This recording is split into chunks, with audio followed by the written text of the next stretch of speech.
Welcome to State of the Union episode 11, and welcome to Pete Stevens. Thank you, Jason. The other Pete coming in to chat to us about... I had a haircut yesterday.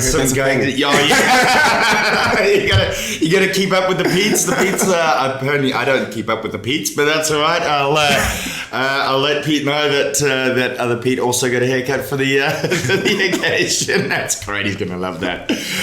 Pete coming in to chat about a few things that we'll get to in a little bit. So in the meantime, Pete, what we'll do is we'll touch on round 9, so the last round of the first half of the season that happened on the weekend. Really exciting stuff. So we'll just shoot through the ladders. On the under 12s, Brighton's still top of the ladder, steaming away. Although Old Collegians only 3 points behind them there, so a bit of excitement there for the under 12s, which is really good. And then Onkers and Burnside fighting it out for that fourth place, heading into the finals. That's right. So that's quite a close one. Just congratulations to Charlie from uni, his 100th game. 100 games. 100 games. Is he under 12? Well, it says so on everything that we documented on Facebook. Right. So it's on Facebook. It's got to be real. So Charlie, what's Charlie's surname? McCauley. So Charlie McCauley, good work, mate. 100 games for your club. That's a big milestone. Good work. It is very big milestone. I don't think I've managed even 50 games for a club yet in South Australia. So fantastic. Me in a lifetime. Awesome, Charlie. Well done, mate. That's brilliant. Under 14s, the under 14s, Brighton at the top there as well. Brighton Juniors are really doing a hell of a job this year in the competition. They're doing really, really well. So congratulations to all the Brighton junior coaches. Well, to all the junior coaches, really. They do a lot of hard work and they volunteer and they do a lot of hours. So congratulations to all our junior coaches. Burnside just behind them, Barossa under 14s doing very nicely there. So that's really nice to see some of the younger clubs, if you will, coming through and putting some pressure on the more established clubs. So that's great to see. In the under 16s, we've got Brighton at the top again, followed by Burnside. Brighton seem to be having a bit of a tussle here with the juniors, which is good to see. Onkers and Old Coals on the same amount of points at 33 points in third and fourth position. In fact, actually, it's Burnside, Onkers and Old Collegians, so 2, 3 and 4 all on the same points there. Just a points difference. So really, really exciting in the under 16s going into the finals. We've been talking about this all season, about the under 16s and how exciting that competition is and how anything's possible on any given day. That's right. So I ref the Swarm against Onkers down at Onkers this weekend in that the beautiful weather we had this weekend. I recall seeing hail. Oh man, and everybody keeps saying, "Oh, beautiful rugby weather." And I go, "Well, no, it's not where I come from." Bit of fun anyway. We'll shoot over to the under 18s. Under 18s, Brighton under 18s, very, very strong. This year, followed by Barossa. Barossa also a very, very strong under 18s team. Again, that small club coming up. Absolutely, really starting to stamp some authority on that junior competition, which is really exciting to see.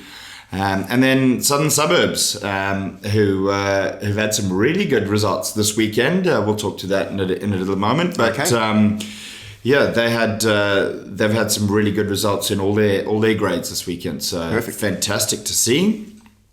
We'll go to the third grade. Third grade with Old Collegians up at the top there. Brighton in second place. Yes. And then Onkaparinga down in third place there, only by 1 point though. So very tight there, top three in the third grade. Yeah, really, really exciting to see. We'll go Premier Reserve. Old Collegians up top in Premier Reserve, 5 points from all of their games. I think they're the only team who's got 5 points from every game. So they're at 45 points after 9 rounds. So well done, Old Coals. Brighton just behind them on 42. So obviously they only lost to Old Coals through that first round, and then the Killer Bees from Southern Suburbs, the Killer Bees, who are having a great season too. So really exciting there coming through. We'll go to the women's. Yes. No surprise there. Adelaide University. I see you got your Adelaide Uni. Got my gear on today. Yes. Yeah, you, girls are definitely doing us proud. Are you? I know you were involved with them in the pre-season stuff. I saw you doing some managing stuff. Yeah, with just them helping them out with the beach fives and a bit in the sevens. Oh, so it was good. Yeah. All right. Had any involvement with them since the season started, or no, not really with their team per se on the field, but definitely see them around the club rooms and at the social gatherings as well. Great to have a women's team around the club, fantastic. isn't it? Yeah. Brings that extra dynamic and the diversity into the club. Fantastic, isn't it? Yeah, really, really good. So yeah, Adelaide Uni on top there, steaming away. Southern Suburbs, obviously we always expect the South's women to be up there. They've won a lot of premierships, and really, really good to see them continuing that up the top. And then the Bunnies. The Bunnies up there in third place, not far behind. No. So it's that's a good exciting. top three. Yeah, it is. Yeah. It really is. It's tight.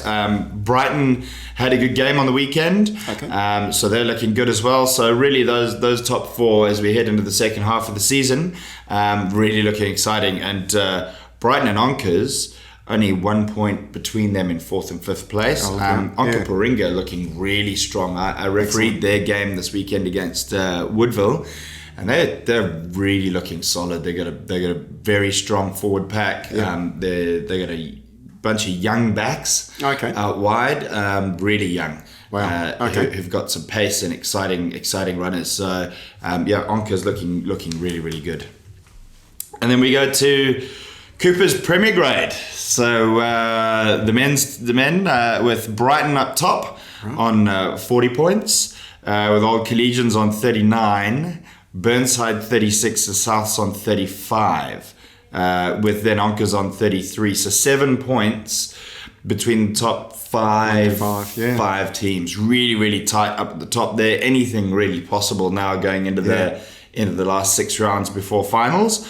So it'll really depend on how the guys strap down and get into that now, moving into the last 6 rounds. So really exciting.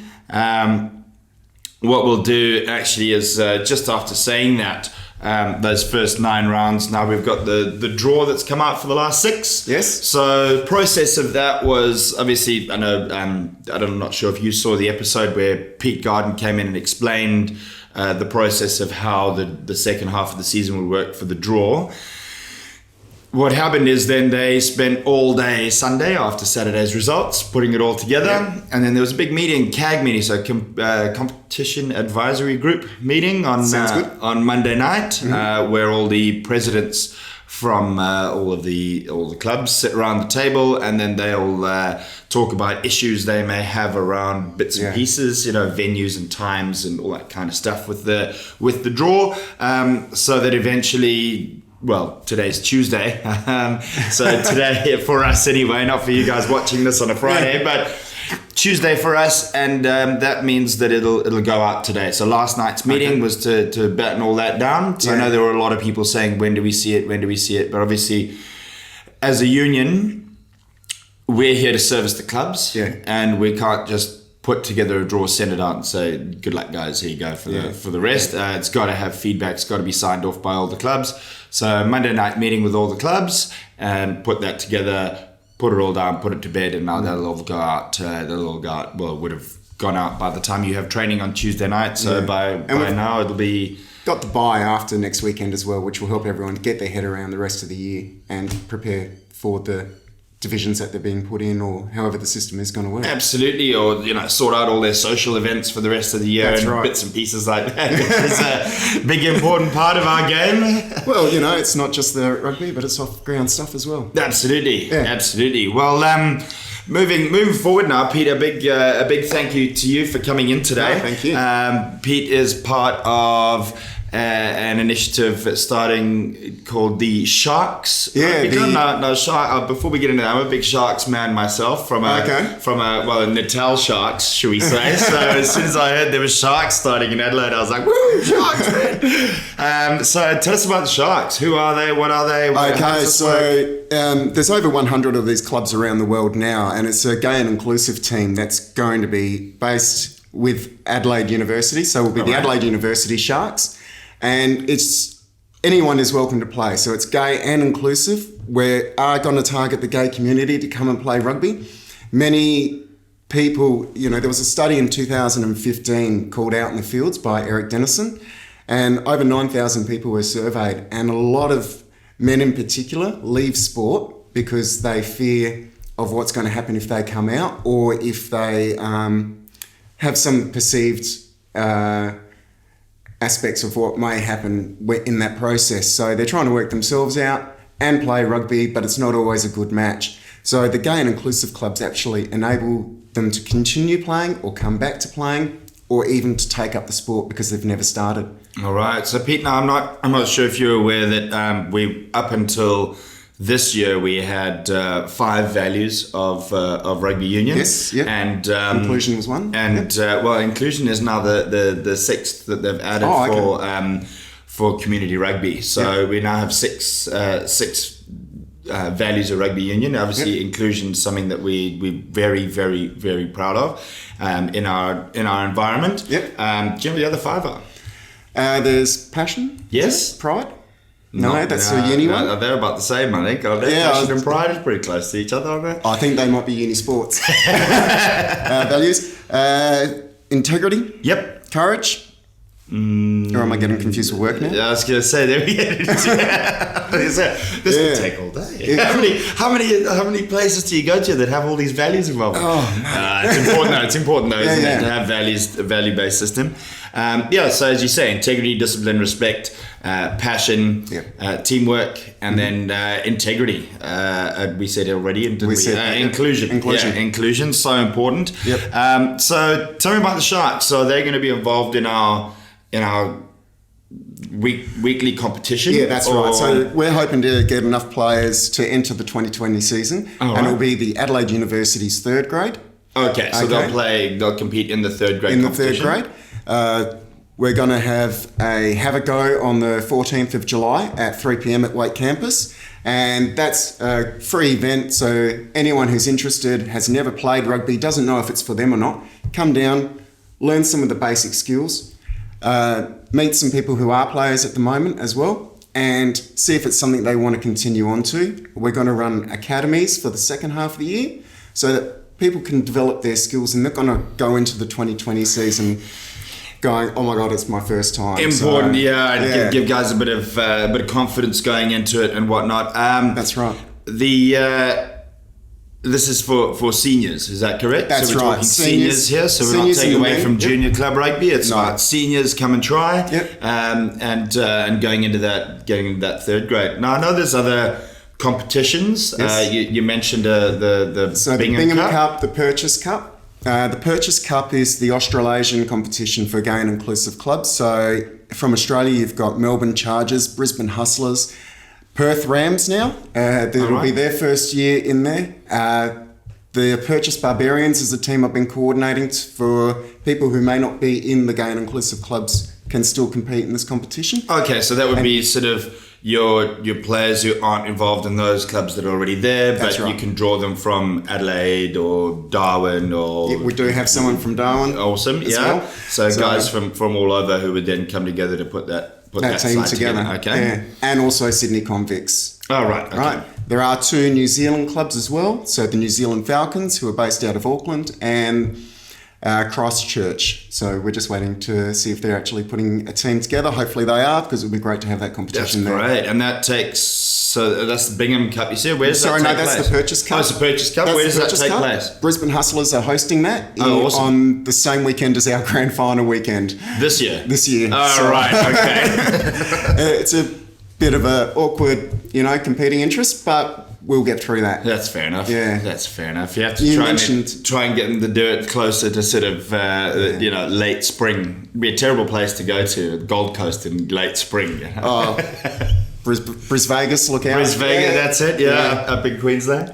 The other one you mentioned is the Bingham Cup. Now, as I said, there's over 100 inclusive clubs around the world globally, and this is the club competition for all those clubs, one place, one time. So you've got 100 clubs, multiple teams, competing in a 3-division system. Wow. Hosted last year by the Lowlanders in Amsterdam, and I think there was something like 70 clubs at that one. Wow. So the venues, there's all the associated networking that goes on afterwards. Absolutely. After the games, and it was just brilliant. I played with the World Barbarians there, and they're a fantastic team. We had guys from the US, Spain, Netherlands, Fantastic. UK, all playing. And this takes place every year, does it? Bingham is every 2 years in the even years, and Purchase is every 2 years in the odd years. Oh, right. Okay. So they alternate. So they alternate. Okay, yeah. That's fair enough. Yeah. And so Purchase is sort of Australasia, whereas Bingham is global. That's it's run by International Gay Rugby. Where did you say the next one was? The next one is in Ottawa next year, next August. That's Canada. Yes. No, I was going to get there. I know. That'd be good. It'll be fantastic. It'd be cold, won't it? August actually. In Canada? August would be quite nice, actually. I reckon it's not going to be February, so it'll be good fun. That'll be excellent. Yeah. Awesome. So a new opportunity for anybody who hasn't played rugby before to get out there. If you know anybody, have any mates who want to give it a try. 14th of July. Yes. At Adelaide University. Adelaide University, White Campus in Irvine. Awesome. What time? At 3 o'clock. 3 o'clock in the afternoon. Awesome. And we'll have a barbecue follow as well. We've got enough time to rest and sleep off Saturday night, and we'll make it through there. My Saturday nights are a bit quieter than yours now. So a bit of a barbecue going on afterwards? Yeah, that's right. That'd be fantastic. Because that's all part of rugby as well, isn't it? It's not just the on-field, it's also the off-field. Definitely. Yeah. And then an opportunity to go to tour with the Sharks. I'm hoping too, if anyone does the academy with us, that maybe they can come into the Barbarians team for Purchase Cup this year. Fantastic. And us, the Sharks, not planning this year, but we won't be able to enter a team this year. For 2020. But we can build for 2020, and hopefully Bingham Cup. Then again, we'll need the numbers and the finances to see how we go. Fantastic. So, but there's boundless opportunities. So I'll be playing in Japan during the World Cup with the World Barbarians again. So Brilliant. we're running a couple of exhibition games against the Asian gay and inclusive clubs there. In Japan? Yes. During the World Cup? During the World Cup. 5th of October in Tokyo, if anyone's stop talking to Peter now. We just don't talk to anybody who's going to the World Cup because I'm grumpy and jealous. No, I'm kidding. I'm very jealous. So I'd love to be going to Japan for the World Cup.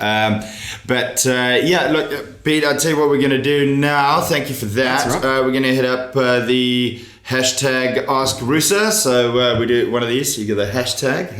You know, there we go. that used to be F in Auslan. Who? It used to be the letter F in Auslan. What's Auslan? Australian Sign Language. Oh, really? No,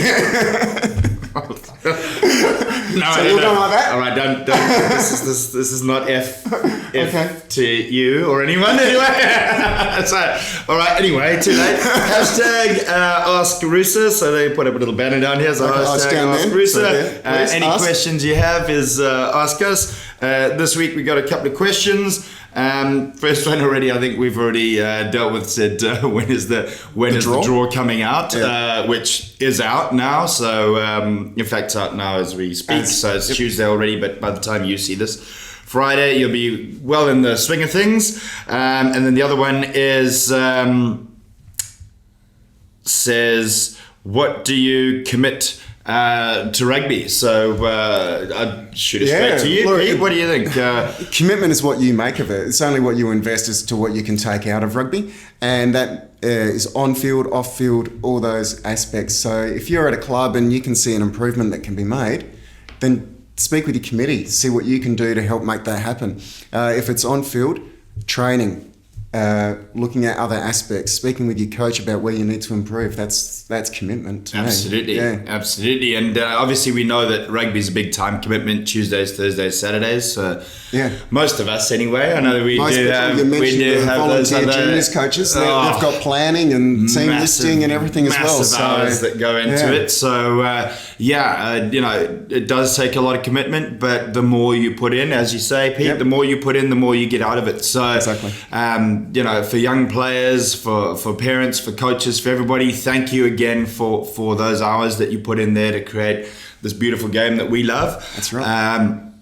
And hopefully you're getting out of it as much as well, I do anyway from this beautiful game that we really love. I think that was all we had for today. Good luck for the second half of the competition. Yes, absolutely. If you have getting the F, we're getting more. from Ben at the back there, saying don't forget to remind you all of the hashtag Rusa community. Yes. So anything that happens out there in the community, hashtag Rusa community, and we can put it up here. So that would have actually I'm sure you would have hashtag Rusa community on of course on your young Centurion. That's the word, Centurion, with his 100 games. So yes. And congratulations to young Mr. McCoy. And we will see you all in the following week. I won't be here next week. It'll be Pete. So the other Pete, enjoy the other Pete. I can't say it again. The one with hair to cut. Excellent. Thanks very much, guys. We will see you next week. Excellent. Thank you.